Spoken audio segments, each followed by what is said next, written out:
Okay, well, let's go to Murdoch and give him the sort of good news. Well, it looks like Owen's finally doing the repairs we need. The damn fool is falling over a drunk and still manages to make smithying look easy.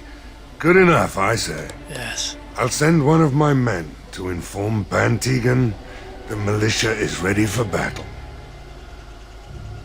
Okay. Very good. I'd like to talk about Dwyn. Yes? What's he up to now? Just wanted you to know that he's dead, unfortunately. Had a wee incident, shall we say. That fool. I told him not to lock himself in there. I told him we wouldn't be able to make sure he was safe, but would he listen? No. Thank you for telling me.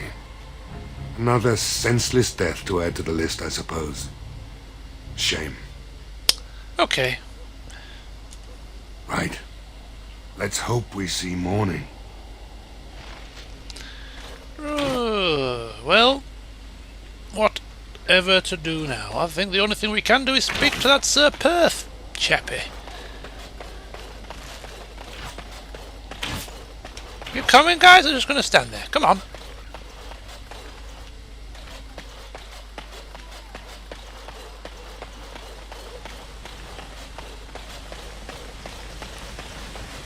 There's one thing I do not understand, Alistair.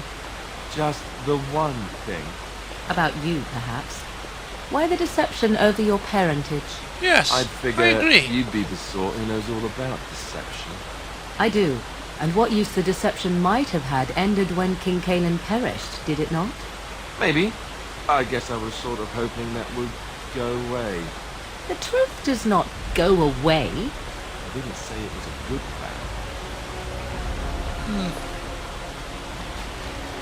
Morrigan, blunt and to the point as always. That's why I like her so much. She's just like me in a way.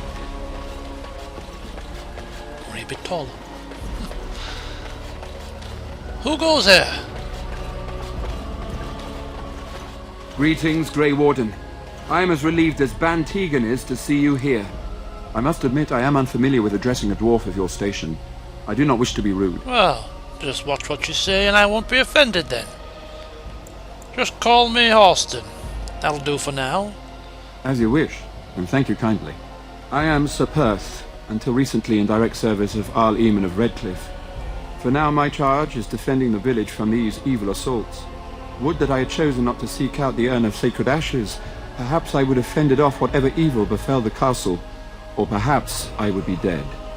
Ah well, with the Grey Warden aiding our defense, perhaps all is not lost. Okay. Have you considered using the oil in the village store to assist you? I was browsing in there, as I usually do on my travels, and I saw them and had a brainwave. No one told me of this. Oil, you say? How much exactly? A few drums. Enough to set many monsters aflame. I do have a bit of affinity for setting things on fire, especially if it comes in the form of rocks or arrows, but I suppose barrels will be enough, we'll have to do. Assuming that would hurt them. Yes, I see what you have in mind. That might be effective, if used carefully. Yes, excellent idea. I'll send some men to collect the oil. We'll use it to slow these creatures down. Have you anything else to ask me in the meantime? Let me see. Ask me whatever you wish. Give me a brief rundown about what's happened here. I want to know what I'm in again. What I'm up against. You know about as much as I do. I returned a day before the attacks began, having heard strange rumors about the abandoned castle. I was the only knight to survive the first attack. Since then, I found others returning from the Arlessa's quest. Until we get to the source of this evil, though, I do not think it will stop, and I don't believe we will be enough. So, how is the quest for the sacred urn going? When the Isle fell sick, we were at a loss. Nothing worked to cure him, and he just kept getting worse. Finally, Arlessa Isolde came up with a plan. The Urn of Sacred Ashes is a legendary artifact said to hold great healing powers. If found, it might save him. They say the followers of Andraste smuggled her ashes out of Tevinter and hid them in Ferelden. The urn's never been heard of since. We knights volunteered to seek it out. Few of us have returned. Many are still out there, unaware of what is happening here. What a total waste of resources, if you ask me. Running after some ancient mumbo-jumbo fanfare. What? Could not be, might have been true, for God's sake. So you just ran off to find some godforsaken urn that could be some airy-fairy concoction in somebody's mind, and you left the castle defenceless? Not at all. A great number of soldiers remained in Castle Redcliffe. I wonder if they perished there and were transformed into these things. The thought chills my blood.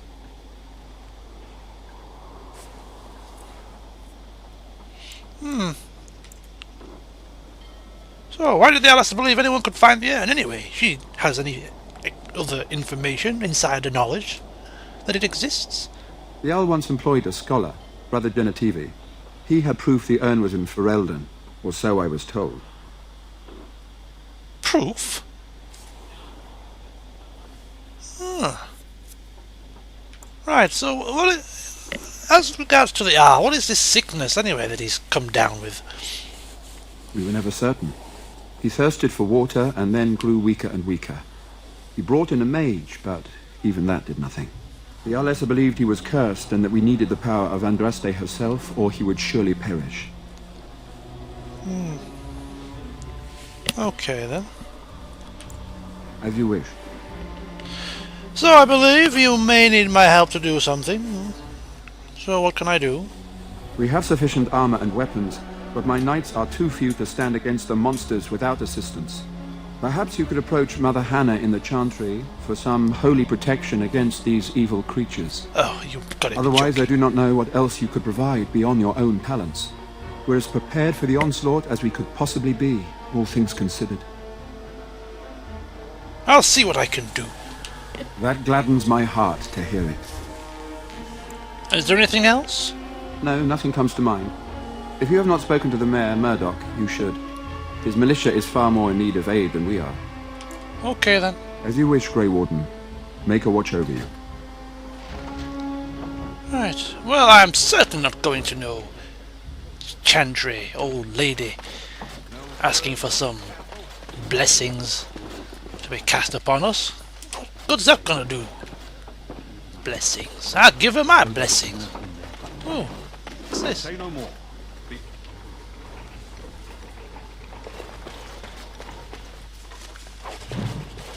Oops, a daisy. What's that? Correspondence interrupts. A collection of embarrassing personal communications between the spoiled wealthy and the objects of obsession. You are filthy. A beast. Such depravity I have never been forced to suffer. How words are so laden when they leave your lips, it is beyond decent imagining. Madam, I love you.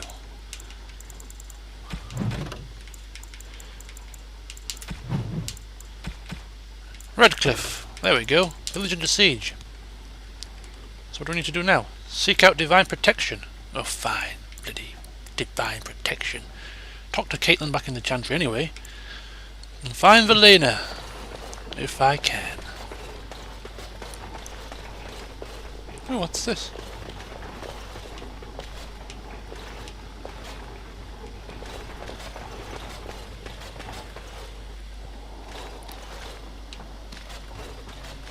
I see flashy, flashy, flashy things. Unmarked tree. Nothing distinctive about it. And Day's flower. Useful as a gift for somebody. Ah, I see the little young man's come back to his sister. Let's see if she's gonna be eternally grateful like she promised. Evan said you were the one who found him. I can't possibly repay you. Yes, you made that quite perfectly clear last time that you had nothing to pay me with, other than human kindness, of course. So I'll take a kiss from a pretty girl. That will have to do, won't it? You are very sweet. I suppose there's no harm in it. I was only joking. Don't be silly. A smile will do instead. You're a kind and generous man. Please, be safe tonight. May the Maker watch over you. Oh, Monica doesn't. Oh God, her face was hilarious. Oh, that was good. I like that. Oh, Mr. Tegan, sir, how are you? Oh, I hear both Murdoch and Sir Perth are ready for nightfall. Excellent news. yes. I will be going to speak with Chantry Lady now, actually. Very well. Luck be with you, my friend. Ah, there she stands. Let us pray. Blessed art thou who exists in the Maker's sight. Why haven't Mother and Father Blessed returned? art thou Of who course. seeks his Founding of forgiveness. Chantry. Blessed art I'm thou chanting who blah, seeks blah. his return. Don't Blessed mean is the to interrupt prophetess you, whose Mother daughter Hannah. I can see you blessing sacrificed these the poor Holy children Family. here, but I've got May something the important child to reach the say. Maker's ears We should and have tell left him when we of had the our chance. contrition. We should have Oh, damn. What do you wish of me? Nothing, Morrigan, nothing. I guess Trying to I'll speak be with Mother Hannah, actually. You are of dwarven blood and a stranger amongst us, yet you defend a home that is not your own. We are grateful for that. Yes, well, I don't do it out of mercy, that's for sure. I have other, greater pictures in mind.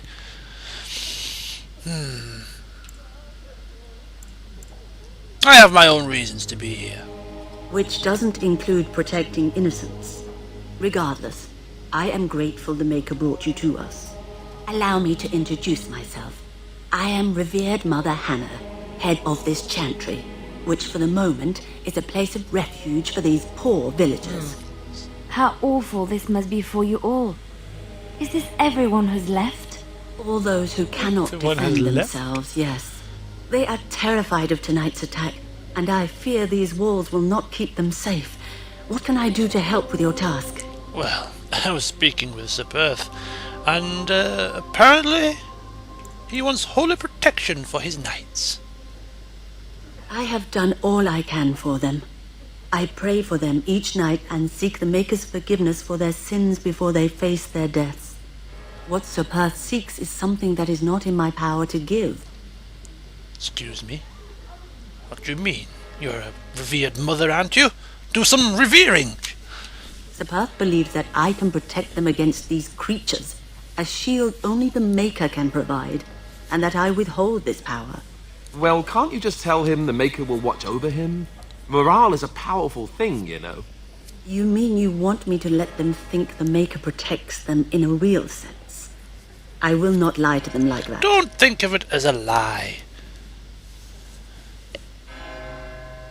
Surely, if it thinks it's going to help them, then we need to, do it.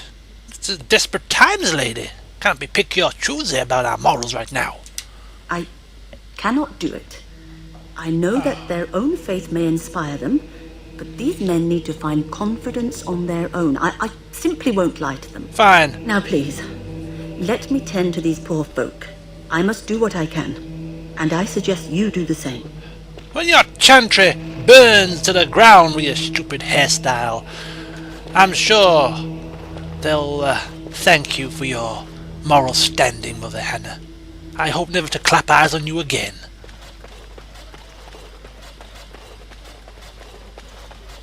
Can you believe this? This is why I don't believe in this nonsense. Maker this and maker that and religion nonsense. Mumbly mumbo jumbo. All high and mighty. Do-gooders. All want a knife in the back. A whole lot of them.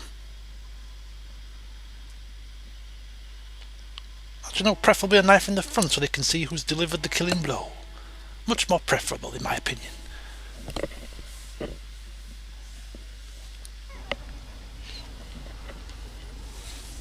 Well, better go give Sir Perth the good news, eh? His precious revered mother has left him hung out to dry. Sure it'll go down a storm. You know what, I wonder if we can actually lie to these guys ourselves and just say that she did bless them. She's give you 1,000 blessings, Sir Perth. You can now walk freely without fear of being stabbed, because the Maker's holy divine intervention. The Knights of Redcliffe are ready to fight at your disposal. Yes, very good, very good. You said you wanted holy protection? Have you spoken to the revered mother? Has she offered anything? No, she does not believe she can help you, unfortunately. I see. Then I suppose we must simply rely on our own prayers. The Maker will not help us. You don't need him. Thank trust you me. for your efforts. We shall fight on, nevertheless. Look at me, for instance. I, once a castless dwarf, have raised up to the ranks of Grey Wardens, and now I have never prayed to no maker. Okay, anyway, enough of my ramblings. I think it's time for us to make our stand. We wait for nightfall, and then let the battle commence. There is still time before the sun goes down. If you have not yet spoken to Murdoch, or if there is anything you have planned... In this sleepy backwater village? No, I don't have any plans made. Let's just go and fight. Good luck to you then, and may the Maker watch over us all.